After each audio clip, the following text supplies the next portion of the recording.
Welcome to Penrose Learning, where we make understanding easy.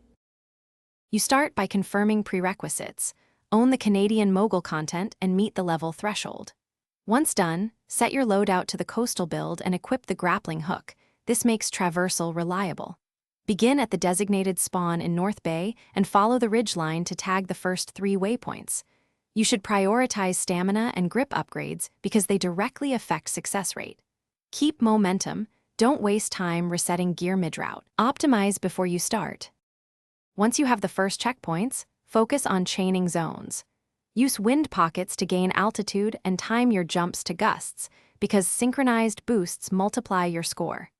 Make smooth transitions, roll into turns and cancel animations to preserve speed.